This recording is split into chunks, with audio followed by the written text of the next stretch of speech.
ओम नमो भगवते वासुदेवाय नमः। स्वागत है आप सभी का मेरे यूट्यूब चैनल पर।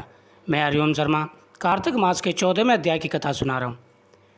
देव ऋषि नारद जी कहते हैं, उसके ऐसे वचन सुनकर भगवान को खेद तो हुआ, किंतु उसी क्षण देवेश ने तथास्तु कह दिया। जालंधर के पराक्रम से भगवान ने प्रसन्न होकर के उसे वरदान दिया। अब भगवान विष्णु सब देवताओं के साथ जालंधरपुर में जाकर निवास करने लगे। जालंधर अपनी बहन लक्ष्मी और देवताओं सहित भगवान को वहां पाकर बड़ा प्रसन्न हुआ। फिर तो देवताओं के पास जो रत्न आदि थे उनके स्थानों पर दैत्यों को स्थापित करके जालंधर पृथ्वी पर आया। सोम ने सोम को पाताल में स्थापित कर दिया। देव दानव यज्ञ गंधर्व सर्व राक्षस मनुष्य आदि सबको अपना वशवर्ती बनाकर त्रिभुवन पर शासन करने लगा। उसने धर्मानुसार सुपुत्रों के समान प्रजा का पालन करने लगा।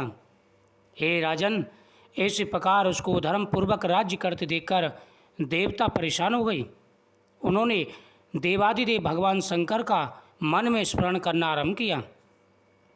ओम नमो भगवते वासुदेवाय नमः कितने ही प्रकार से स्तुति की। तब भक्तों की कामना पूरी करने वाले भगवान शंकर ने नारद जी को बुलाकर देव कार्य करने की इच्छा से उनको देवपुरी भेजा।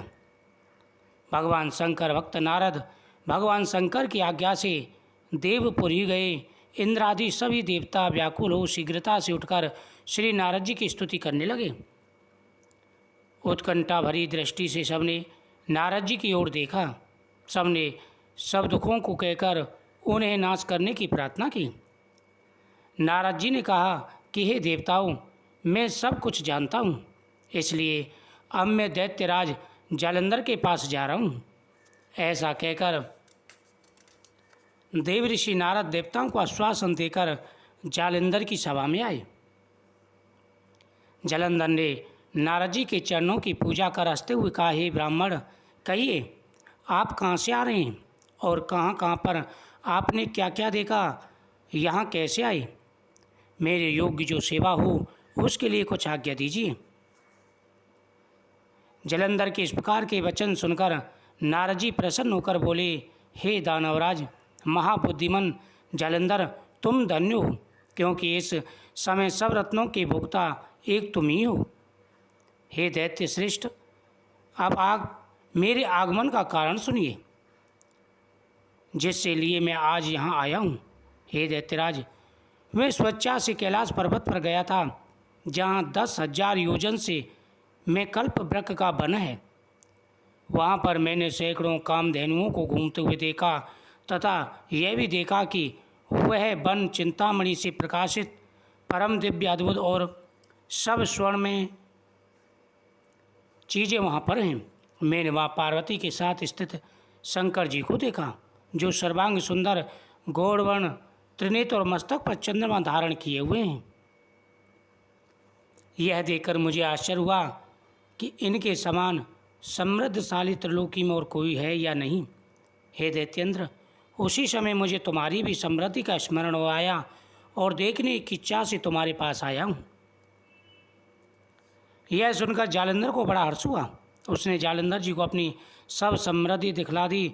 उसने देखकर देवताओं का कार्य करने में इच्छुक शिव प्रेरित नारद जी ने जालंधर की बड़ी प्रशंसा की और कहा, निश्चित ही तुम त्रिलोकपति होने के योग्य हो।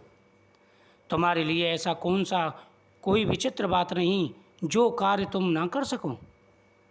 हे जालंधर, मैं देखता हूँ और तुम्हारे पास सब कुछ है, किसी बात की कमी नहीं है। ऐरापत, उचित श्रवा, घोड़ा, कल्प वृक्ष और कुबेर की निधि तुम्हारे पास है। मणि और रत्नों के ढेर भी तुम्हारे पास हैं।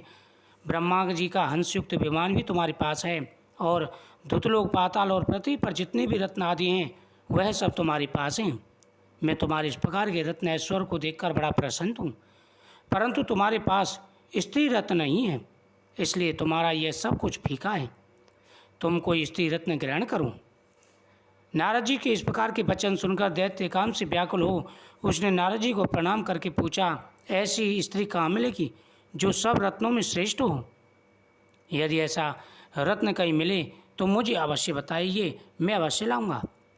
देव ऋषि नारद बोले, ऐसा रत्न तो कैलाश पर्वत पर योगी शंकर के पास है। उनकी सर्वांग सुंदर पत्नी देवी पार्वती बहुत ही मनोरम है। उसके समान सुंदरी मैंने आज तक तीनों लोकों में कोई नहीं देखी। शंकर से बढ़कर समृद्धिवान दूसरा कोई नहीं, उसके पास सबसे सुंदर। इस प्रकार देवऋषि नारद जी उस दैत्यराज से ऐसा कहकर देवताओं की कार्य सिद्धि के प्रश्न से आकाश मार्ग से चले गए। जालंधर विस्मय में हो गया।